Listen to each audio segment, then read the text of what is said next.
이 시간은 우리 하나님 말씀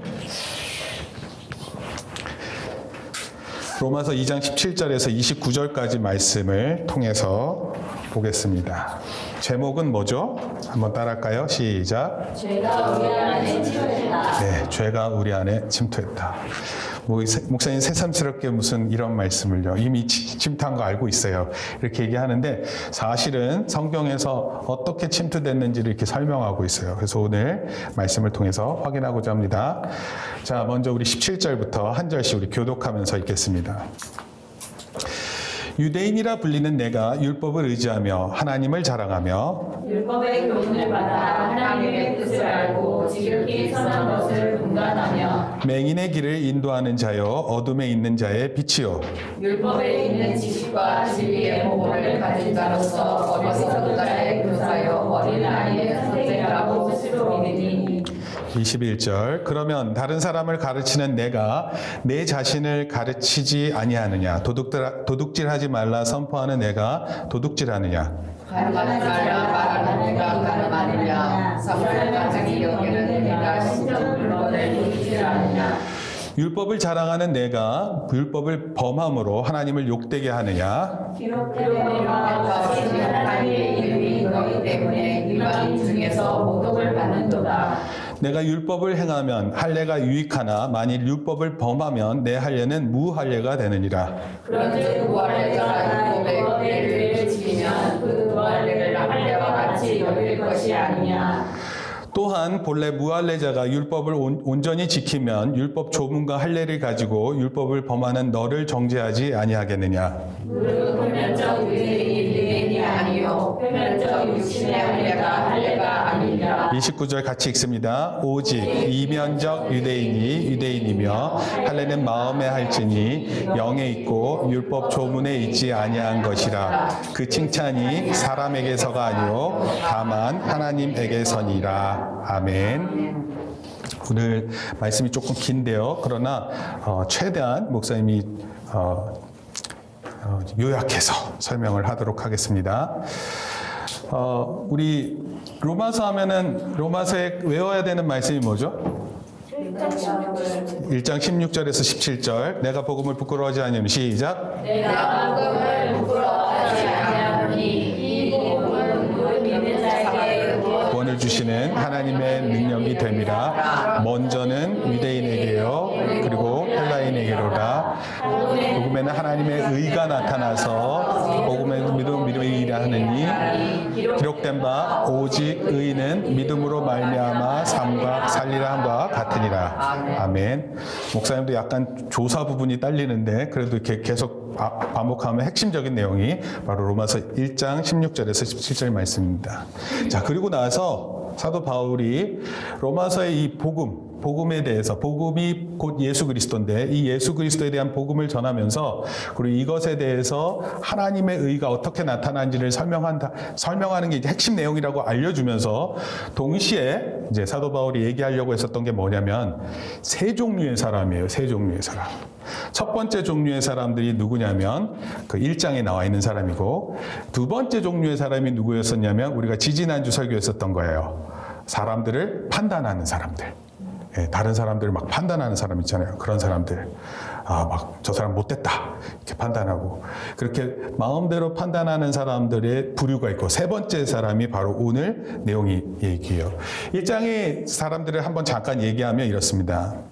어떤 사람이냐면 하나님을 알만한 것이 있어요.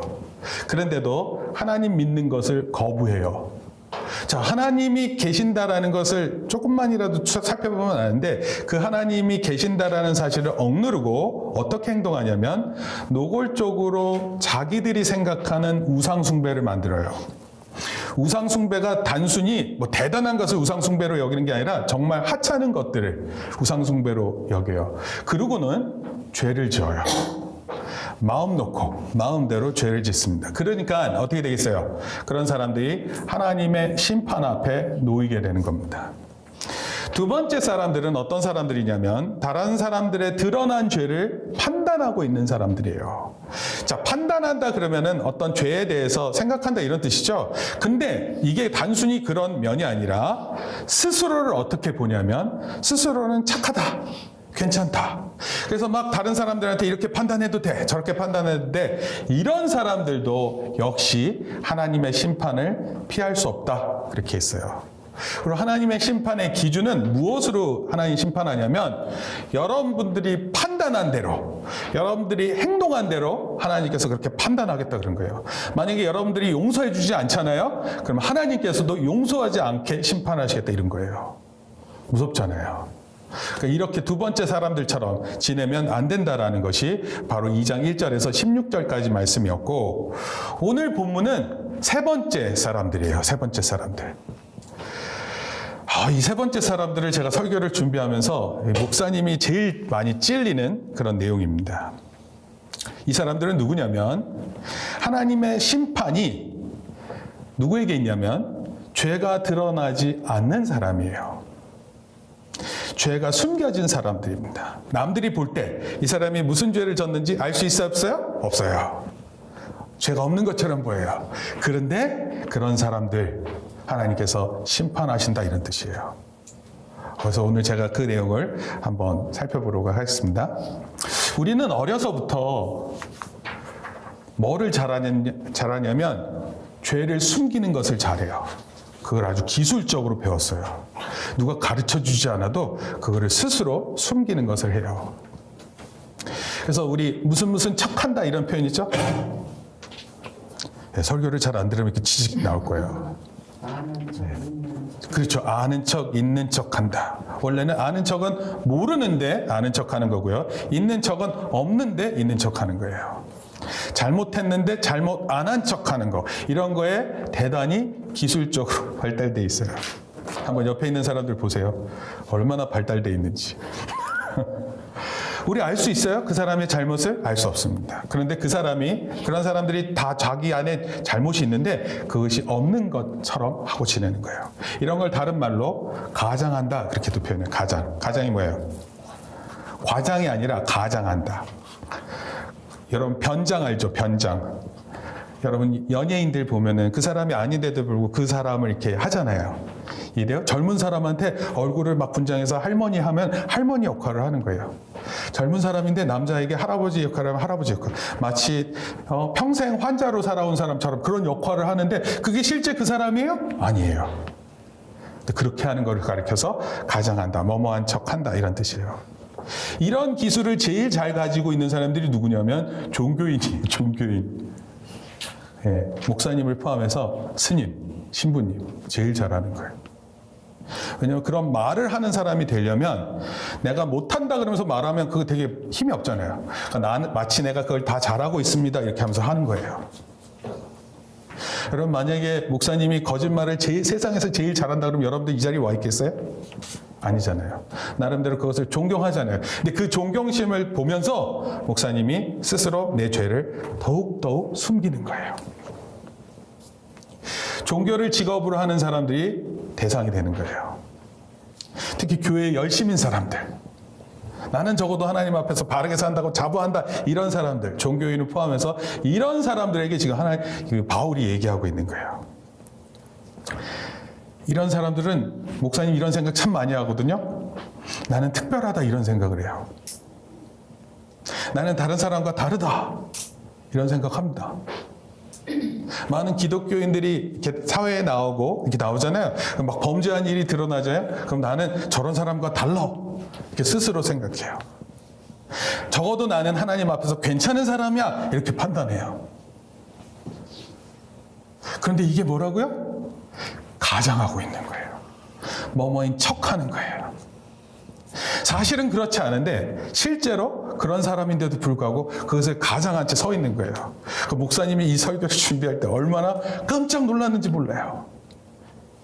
이게 우리 성도님들한테 하는 게 아니라 먼저 나에게 하고 있구나.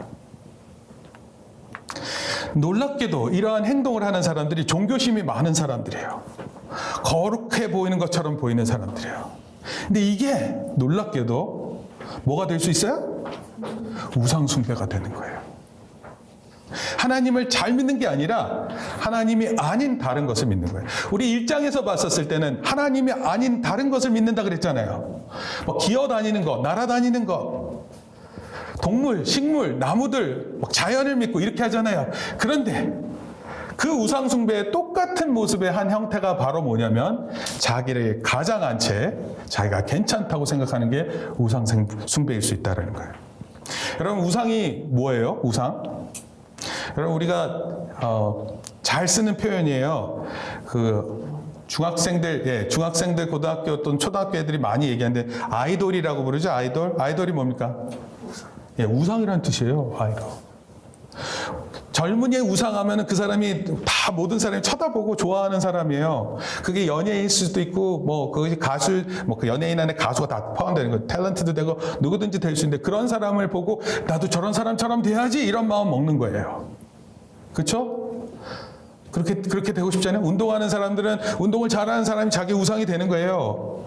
그렇죠? 연기를 잘하는 사람, 자기가 연기하고 있는 사람한테는 그런 사람이 우상이 되는 거예요. 여러분들의 우상이 누구예요? 지금 내가 생각하는 나의 우상 하면 떠올리는 사람 있죠?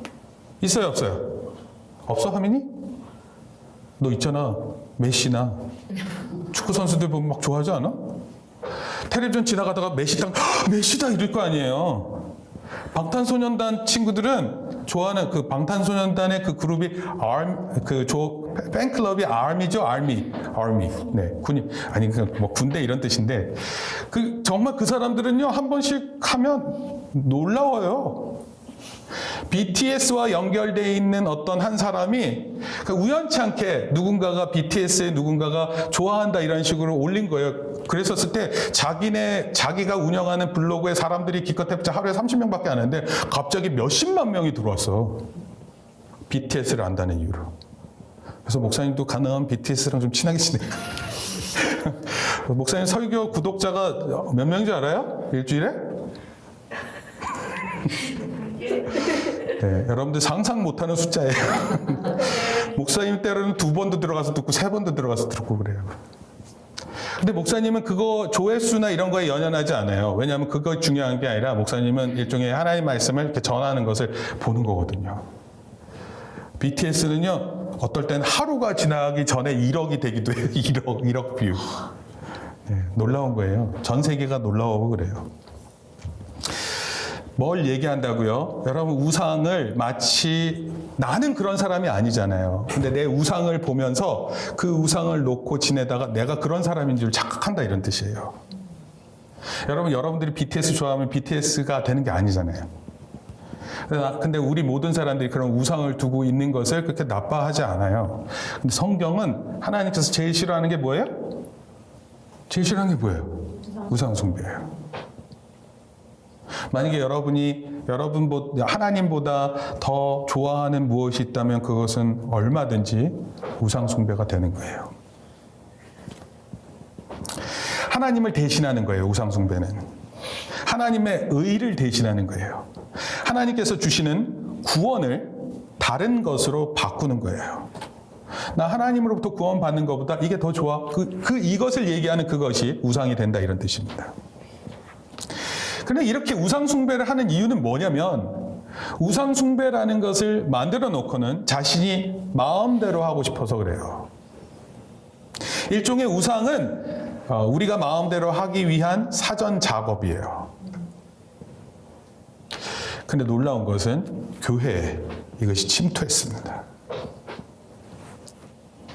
교회가 하나님의 거룩함을 알아야 되는데 교회 안에 이러한 우상숭배가 침투한 거예요. 교묘하게. 그것도 성도들이 아니라 목회자에게, 영적 지도자에게 침투한 거예요. 여러분, 목사님이 만약에 그런 사람으로 여기 있다면 여러분들이 진짜 무서운 결과를 같이 얻게 되는 거예요. 본문에 나와 있는 표현을 가지고 한번 살펴볼게요. 본문에 보니까 17절에 이렇게 표현되어 있어요. 한번 읽어볼까요? 유대인이라 시작. 유대인이라 불리는 내가 율법을 의지하며 하나님을 자랑하며. 자, 유대인이라 불리는 내가. 그러니까 뭐라고 이름이 불리는 무엇이 이게 좋은 뜻 같아요? 나쁜 뜻 같아요? 유대인이라 불리는 내가. 나쁜 뜻 같아요? 네, 제가 그거를 이제 설명해 드릴 거예요. 이거 좋은 뜻이에요. 유대인으로 불린다 그러면 존경받는다 이런 뜻이에요. 오늘날로 말하면 어떤 게 존경받는 사람들 얘기할까요? 목사라고 불리는 내가 이런 뜻이 되는 거예요. 목사라고 불리는 내가. 아니면 여러분들은 어떻게 얘기할 때 성도라고 불리는 내가, 아니면 집사라고 불리는 내가, 아니면 권사라고 불리는 내가 이렇게 얘기할 수 있어요. 교회 안에서 직분을 갖고 있는 것은 나쁜 게 아니에요. 근데 그렇게 좋은 뜻을 얘기하는데 그렇게 너 유대인이라고 불리는 너가 근데 보여? 그 다음에 내가 율법을 의지한다. 이게 좋은 거예요, 나쁜 거예요? 좋은 거예요. 다 이렇게 색안경을 끼고 막 이렇게 나쁜 게 어딘가 나오겠지 이렇게 생각하지 말고 유대인이라고 불리는 내가 이거 좋은 뜻이에요. 그리고 율법을 의지하며 하나님을 자랑하며 이거 다 좋은 거예요. 여러분 우리가 하나님 제일 자랑하는 사람이 되면 훌륭한 거죠. 하나님 말씀인 율법을 잘 지키는 거 중요한 거 아니에요? 이게 좋은 거예요. 그러니까 사도 바울이 지금 너희들 지금 잘하고 있는 걸 얘기하고 있는 거예요. 매일 교회 나오는 내가 헌금 생활 잘하는 내가 시도 때도 없이 하나님을 생각하는 너가 이렇게 얘기하는 거예요. 좋잖아요. 나쁘세요? 다들 나쁘게 생각하시면 지금 뭐 우상숭배 얘기는 했는데 이거 좋은 뜻으로 얘기하는 거예요. 여러분 당시 유대인이라고 불리는 것은 나름 괜찮고 좋은 뜻이에요. 여러분 우리 교회 올 때 우리 권사님 계시는데 권사님 이렇게 이름 부르는 건 권사님 혹시 하대하는 표현이에요? 절대로 그렇지 않죠. 교회 안에서 어른으로서 표현하는 표현입니다. 권사님, 집사님 나쁜 뜻 아니에요. 유대인으로 불린다라는 거 명예로운 거였어요. 여러분 유대인이라고 불리면 존경받는 그런 거예요. 그런데 잘 들어보세요. 바울은 죄를 모르는 사람부터 죄를 아는 사람에게까지 죄가 전염되었어요. 여러분 죄를 모르는 사람에게서 죄를 아는 사람들에게 이 죄가 전염됐다니까요. 죄를 아는데도 죄가 전염됐어요. 심지어 그것이 어디에 전염되어 있냐면 교회 안에도 전염됐다 이런 뜻이에요. 그러니까 유대인인 내가 이렇게 표현하는 건 이미 너가 이런 사람 잘못되는 건 너 잘 알고 있지. 그리고 이런 사람도 남을 쉽게 판단하는 사람도 잘못된 거 알지. 그런데 너 유대인들도 이렇게 얘기하는 거예요. 그러니까 이거를 지금 우리 주변에 유대인 없잖아요. 유대인들은 이렇게 코가 커요. 유대인들은 코가 큰데 코가 크고 또 고유한 그 얼굴 표현 있어요. 그래서 유대인을 말할 때 그런 표현을 하는데 그 유대인들에 대한 모습은 지금 우리 주변에 없잖아요. 우리가 이걸 말씀을 들을 때 어떻게 들어야 될까요? 사도 바울은 유대인만 얘기한 게 아니라 당시 그 유대인들이 가장 하나님 앞에서 앞서 있는 사람들이었어요. 오늘날로 얘기하면 누구예요? 바로 저 목사님. 제일 중요한 저를 생각해야 돼요. 제가 그러니까 목사님이 오늘 이 설교를 하면서 목사님 제일 잘 들을 거예요. 제가 말하면서 제일 잘 듣는 되게 웃기는 얘기인데 제가 잘 들어야 돼요. 그리고 여러분들도 잘 들어요. 특히 직분을 가지고 있는 사람은 정말 잘 들어야 돼요. 이걸 다른 말로 얘기하면 성도라 불리는, 기독교인이라 불리는, 내가 율법을 의지하고 하나님을 자랑하며, 이거 너무 잘하는 거 아니에요? 중요한 거예요. 바울은 17절 말씀을 통해서 유대인들이 자랑하는 세 가지를 얘기했고 그 다음에 세 가지가 더 있어요. 18절 말씀을 읽어볼게요. 시작. 율법의 교훈을 받아 하나님의 뜻을 알고 지극히 선한 것을 분간하며. 자, 이게 더 좋은 거예요. 율법의 교훈을 받아 하나님의 뜻을 안대. 그게 무슨 뜻이에요? 하나님의 마음을 아는 사람들이에요. 여러분 이거 좋은 거 아니에요? 여러분 성경을 읽는데 대부분 성경을 읽는 사람들은 성경을 잘 모르고 읽어요. 왜냐면 성경 말씀 어렵잖아. 그래서 성경 말씀을 잘 알게 해주는 사람이 누구냐면 목사님이에요. 그래서 여러분들이 모르면 막 질문을 해야 되는데 여러분들 질문하는 사람이 별로 없어. 네, 별로 궁금해하지도 않고 이게 무슨 뜻이에요? 하나님 이게 저에게 무슨 말씀해 주시는 게 이렇게 궁금해하는 사람이 별로 없어요. 놀라운 건 목사님도 별로 없어. 그러니까 목사님이 두려운 거예요. 이게 누구예요? 이렇게 말하는 사람들이 저라고요. 하나님의 뜻을 알고 지극히 선한 것을, 선한 게 뭐예요? 선은 뭐냐면 좋은 게 있어요. 목사님 한번 잠깐 보세요. 여러분들은 좋은 것과 나쁜 것 있으면 뭘 골라요? 좋은 거 골라요. 근데 좋은 거 안 고르는 사람도 있어. 그러니까 이렇게 고르는 사람들, 좋은 것과 나쁜 것 고르는 사람, 그것에서 좋은 것을 고르기도 하고 나쁜 것을 고르기도 하고 이런 사람들은 가장 첫 번째 단계의 사람들이에요. 그런데 아까 첫 번째 부류의 사람들이 어떤 사람들이었어요? 하나님을 알 만한 것이 있음에도 불구하고 무슨 숭배했어요? 우상 숭배한 사람들이에요. 우상 숭배가 나쁜 것인 줄도 알면서 그걸 선택하는 사람들이에요.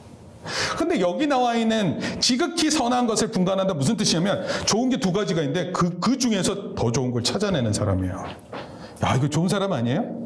여러 가지 좋은 선택인데 그 중에서 제일 좋은 것을 찾아낸다. 되게 좋은 말이에요. 근데 유대인들이 당시 그때 그런 사람들이었어요. 하나님의 뜻을 알고 하나님의 마음을 알고 동시에 가장 선한 것을 분별하는 그런 사람이었어요. 19절 말씀해 보니까 읽어볼게요. 시작. 맹인의 일을 요하는 자여 얻어낼 자의 뜻이요. 이게 좋은 뜻이에요, 나쁜 뜻이에요? 좋은 뜻이에요. 맹인이 누구예요? 시각장애인. 아직 성경에는 이제 그렇게 써놓지는 않았어요. 보지 못하는 분들을 시각장애인들은 어때요? 물론 이제 지팡이를 통해서 걸어 다니시기도 하고 그래요. 그런데 대부분의 사람들은 시각장애인이라는 걸 알았을 때는 자기가 잘 행동하기 어렵다는 걸 알아요. 보지 못하니까. 그러면 이 맹인들을, 이 시각장애인들을 도와주기 위해서는 보통 우리 그런 거 본 사람이 있는지 모르지만 시각장애인을 위해서 뭐가 있나요? 시각장애인을 위한 개가 있어요, 개. 그래서 그 맹인 안내견이라 그래서 맹인이 어딜 가겠다 그러면 이 개는요 그 가는 곳을 알아요. 지하철을 어떻게 타는지 그리고 그 이렇게 출퇴근이라 그랬는데 왔다 갔다 하는 그 루트를 개가 알고 가요. 그리고 개가 가다가 멈추면 멈추고 개가 또 걷기 시작하면은 또 열차에 타기도 하고 버스는 아닌 것 같은데 그렇게 해서 이제 우리와 같이 일상생활을 할 수 있는 사람이 되는 거예요.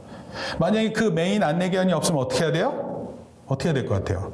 그렇지 않을 경우는 지팡이를 가지고 다니요. 지팡이도요, 이거 이렇게 바닥을 두드리면 우리는 막대기껏 두드려봤자 별 느낌이 없는데 우리 시각장애인들은 그렇게 두드리면 금방 무엇이 있다 그거 감지하는 거예요. 소리만 나도 되게 민감하고 그렇게 행동을 해요. 그래서 마치 눈 뜨고 다니는 사람만큼 그렇게 확신을 가지고 걸으세요. 근데 이런 사람들을 인도하는 사람이니까 좋은 사람이잖아요. 어둠에 있는 자에게 빛이 된다. 좋은 거 아니에요. 그래서 유대인에 대한 6가지 좋은 점을 말하고 있는 거예요. 우리도 나름 이렇게 스스로 생각해요. 여러분 이런 것이 자랑할 만한 것이라는 거예요. 자랑할 만한 것. 유대인이라고 불리고 율법을 의지하고 하나님을 자랑하며 율법 교훈으로 하나님의 뜻을 알고 지극히 선한 것을 분간하고 맹인의 길을 인도한다. 좋은 거 아니에요? 좋은 거죠? 근데 얘기하려고 하는 게 이게요. 하지만 이런 행동을 하는 것으로 하나님 앞에서 의로운 게 아니에요. 여러분 하나님의 의는 뭐예요? 기록된 바 오직 의는 여러분 뭘 믿는 거예요? 이렇게 행동하는 것을 하나님의 의라고 생각하지 않고 믿는 거예요. 뭘 믿는 거예요? 예수 그리스도가 나의 복음이 된다는 사실. 그걸 믿는 거예요. 내가 하나님 앞에 나아갈 때 나는 어떤 것으로도 의로울 수 없고 단지 예수님만으로 의로울 수 있다. 이 사실을 아는 거예요. 목사이면 목사일수록 성도이면 성도일수록 예수님만이 의가 되심을 더욱 선명하게 아는 거예요. 내가 하는 행동이 옳다 생각하지 않는 거예요.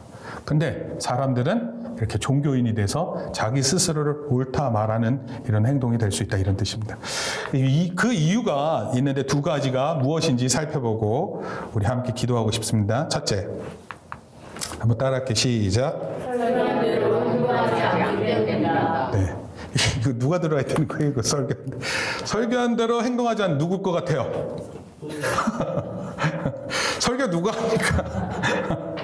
설교, 목사님이 먼저 이렇게, 목사님 뇌를 먼저 맞을게요. 설교한 대로 안 해요. 그래서 제가 이렇게 생각을 해봤어요. 설교한 대로 안 하나? 안 해요. 듣는 사람을 얼마나 안 할까? 이런 생각을. 무서웠습니다. 말하는 사람도 안 하는데 듣는 사람은 얼마나 안 할까? 이게 목사님이 스스로 고백하면서 동시에 여러분들한테 얘기하는 게 이게 되게 아픈 지적이에요. 괴로운 거예요. 21절에 이런 표현이 있어요. 한번 읽어봅시다. 이거 봐야 될 말씀, 하나님 말씀 보고 읽어야 돼요. 시작. 다른 사람을 가르치는 내가 내 자신을 가르치지 아니하냐. 와. 여러분 학교에서는 학교 선생님이 이렇게 여러분들한테 가르치면 되는 거 아니에요? 도덕 선생님이 도덕 가르치고, 그렇죠? 국어 선생님 국어 가르치고, 영어 선생님 영어 가르치면 되는 거 아니에요? 선생님이 선생님 스스로에게 또 뭐 가르치고 그래야 돼요? 그럴 필요 없잖아요. 근데 그렇지 않다고요. 성경의 말씀에 대해서 가르치는 사람은 너 자신도 가르쳐야 되는 것을 가지고 있어요. 그러니까 기독교인들에게 있어서 정말 중요한 원칙이 하나 있어요. 이거는 목사님뿐만 아니에요. 여러분들한테 중요한 게 있는데 그건 뭐냐면 설교를 듣잖아요.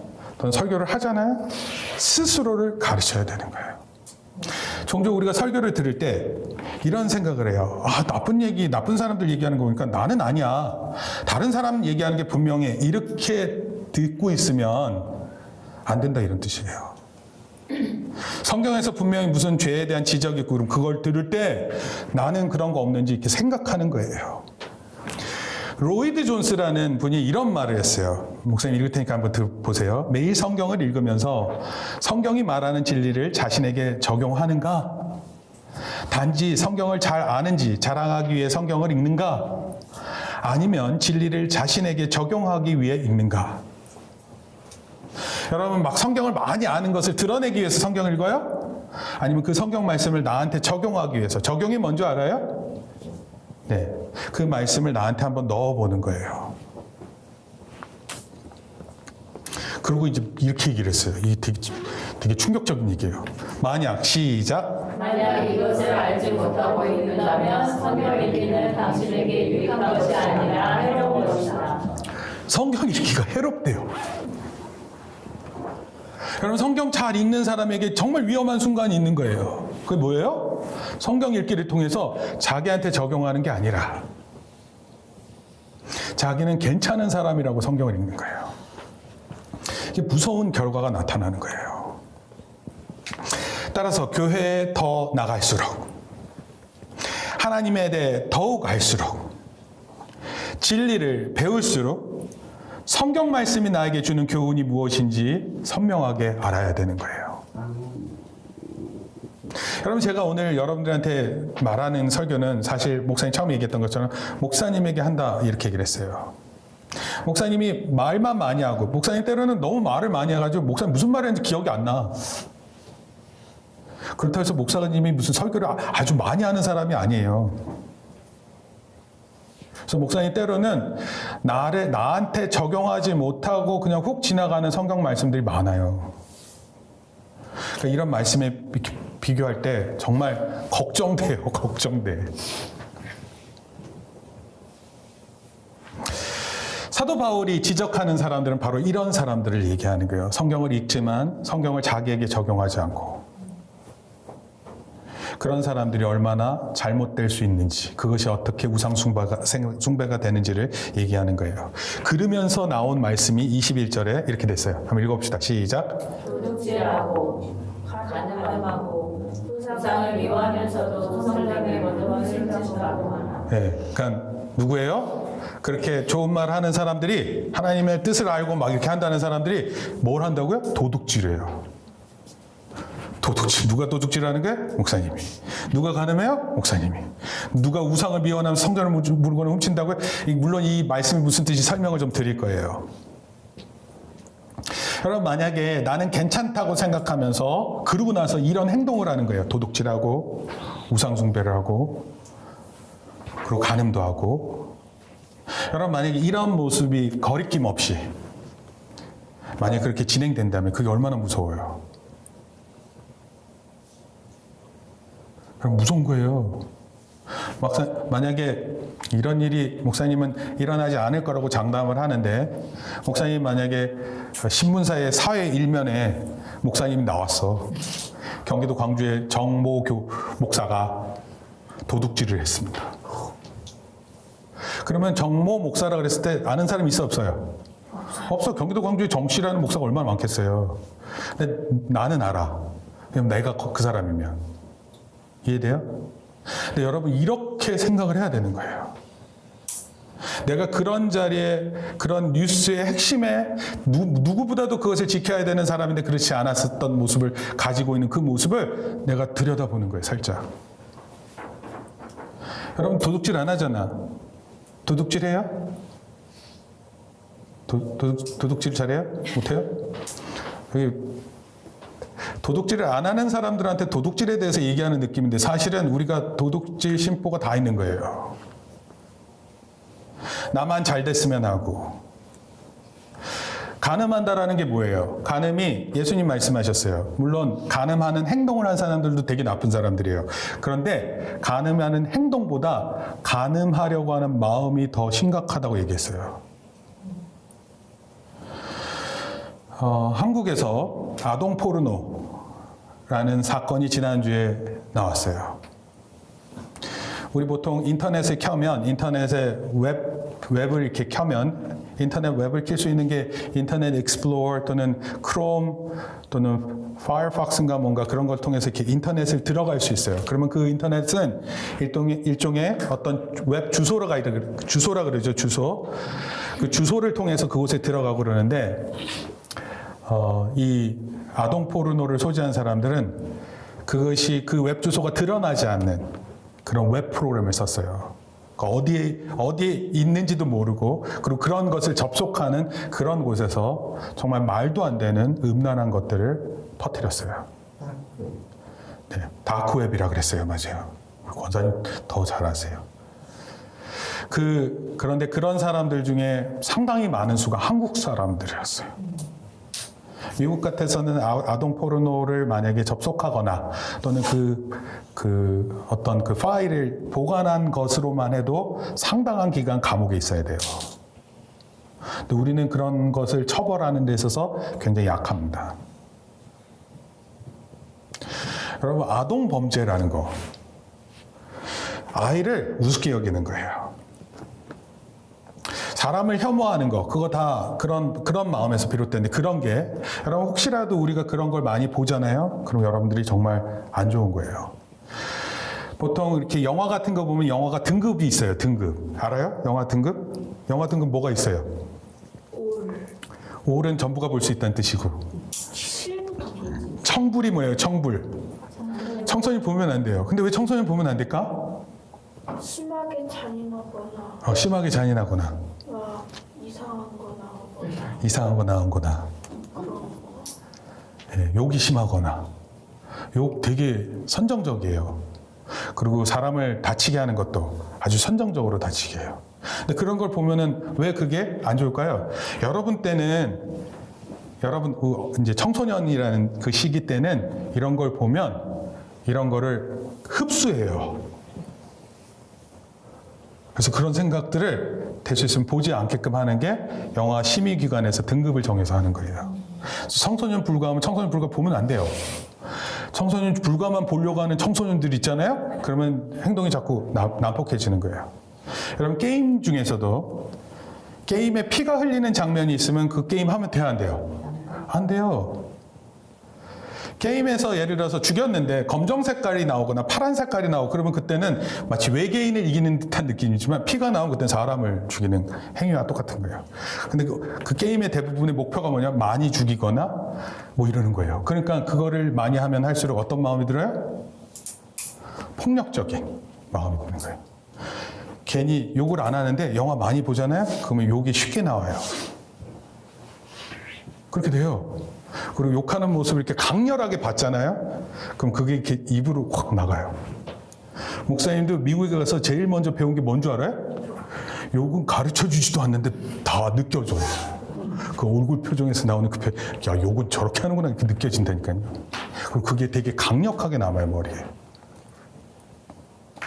여러분, 이런 죄악된 모습이 거리낌 없이 나를 통해서 나아가는 거, 이게 두려운 거예요.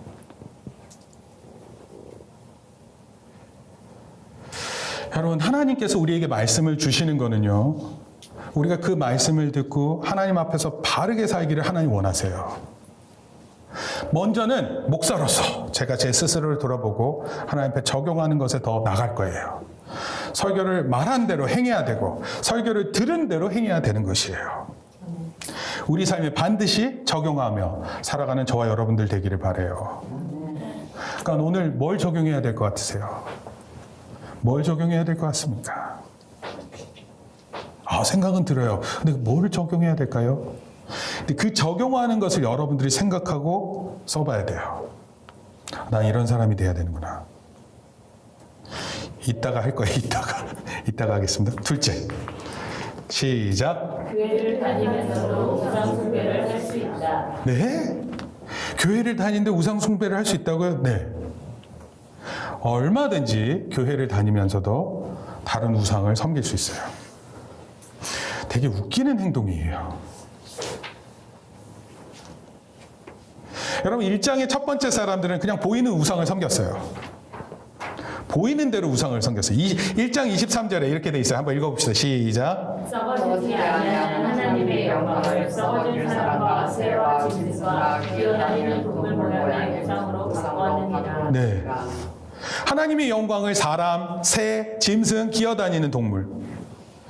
여러분 우상을 만들고 이 우상을 만들어 놓고 보니까 그 우상이 대단한 것 같아요? 대단하지 않아요. 여러분 만약에 우리가 여기서 서로 합의를 해서 우리의 우상은 그러면은 합시다 해서 정했어.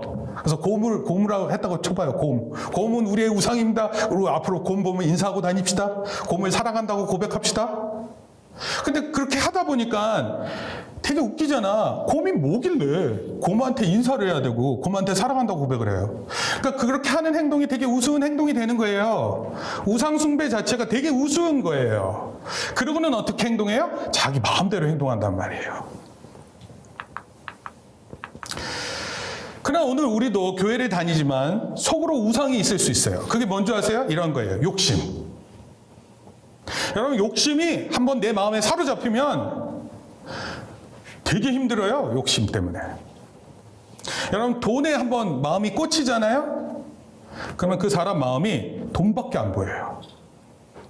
여러분 명예를 가지고 쾌락을 위해서 소유, 가지는 것, 내가 더 가지고 싶은 것, 이런 것들이 너무 중요하다고 생각하는 거예요.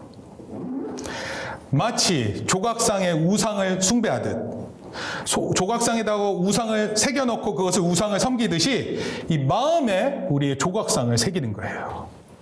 근데 이것은 보이지 않아요. 스스로는 우상이 없는 것처럼. 그런데 우리 안에 그것을 깊이 파나가는 거예요. 이것이 거듭되니까 그걸 거듭해서 살다 보니까 이게 괜찮을 거라고 착각합니다. 그래서 바울이 이런 표현을 했어요. 신전 물건을 도둑질하고. 너희들이 하나님의 말씀을 전하는 너희들이 하나님의 안에 있는 그 성물을 훔친다, 도둑질한다. 여러분 장발장 알아요? 장발장 스토리에 보면은 신부님이 받아줬잖아요. 도망치는 그 장발장을 받아줬는데 나중에 배불리 먹고 쉴만한 곳을 받았는데도 불구하고 나중에 은초 때 가지고 도망치죠. 사람의 욕심이 있는 거예요. 가장 비천한 가운데도 사람이 욕심이 있어요. 이것은 그때 당시 유대인들이 그런 짓을 했다 이렇게 표현하는 게 아니라 빗대어 말하는 거예요. 너희가 그럴듯하긴 한데 오히려 물건을 도둑질을 하는 사람하고 똑같다 이런 뜻이에요. 그러니까 목사님도 목사님 스스로 생각할 때 어떻게 생각해야 돼요? 내가 성도 앞에서 복음을 잘 전하는 목사인데 이렇게 생각하지 않고 자칫 잘못하면 나 도둑질하고 있는 사람이구나. 나에게 그렇게 하나님 말씀을 적용해야 되고 내 안에 있는 그런 우상 숭배를 찾아내는 거예요. 내 마음에 새겨진 그 우상 숭배를 찾는 것입니다. 그리고 그것을 하지 않기로 다짐하고 나가는 거예요.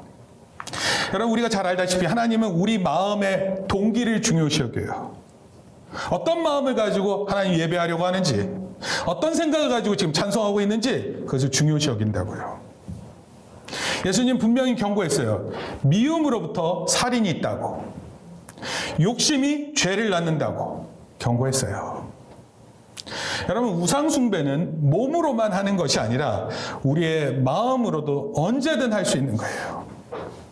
바로 이것을 사도 바울이 지적하고 있습니다. 결론적으로 말씀드릴게요. 그럼 설교를 들은 대로 말한 대로 행하기를 바랍니다. 들은 대로는 여러분이 되고 말한 대로는 저가 되는 거예요. 하나님의 말씀을 깊이 묵상하는 것 통해서 내 자신에게 어떻게 적용할지를 고민하는 거예요. 이따가 고민해 봅시다. 또 여러분 들은 대로 하기를 바랍니다. 또 교회 안에서 우상숭배를 할 수 있는 내 자신이 될 수 있는 것을 생각해야 돼요. 나는 예외지. 나는 특별해서 이런 거 안 해. 그런 게 아니에요. 여러분 마음에 욕심에 사로잡혀 있고 돈이 최고라고 생각되고 있고 뭔가에 빠져가지고 다른 건 보이지도 않고 그렇게 되면 그것이 똑같은 우상숭배가 되는 것입니다. 이 모두 하나님 앞에 바르게 설 수 없어요. 28절에 이런 표현이 있어요. 시작. 무릇 표면적 유대인이 아니요 표면적 육신의 할례가 아니니라. 오직 이면적 유대인이며 할례는 마음의 할지니. 겉으로 드러난 것이 다가 아니에요. 마음을 면밀히 살필 수 있어야 돼요. 여러분 마음이 바른지 아닌지를 누가 그걸 알아요? 여러분들이 찾아야 되는 거예요. 내가 바르게 하고 있는지 아닌지 그 누가 알아요? 옆에서 지적받으면 그 지적 듣고 대부분 말대로 하지 않아요. 오히려 나는 그런 사람 아니에요. 가장한단 말이에요. 내 스스로가 그것을 밝히는 사람이 되는 거예요. 그러면 29절 말씀이에요. 그 칭찬이 시작. 그 칭찬이 사람에게서가 아니요 다만 하나님에게서니라. 이게 진짜 중요한 거예요. 하나님께서 칭찬하는 그런 신앙인이 되는 거예요. 여러분 하나님 칭찬하시는 거를 우리가 기대해야 돼요. 여러분 사람들의 칭찬 좋아할 수 있어요. 근데 우리가 궁극적으로 하나님을 믿는 것은 하나님 칭찬을 듣기 위함이에요.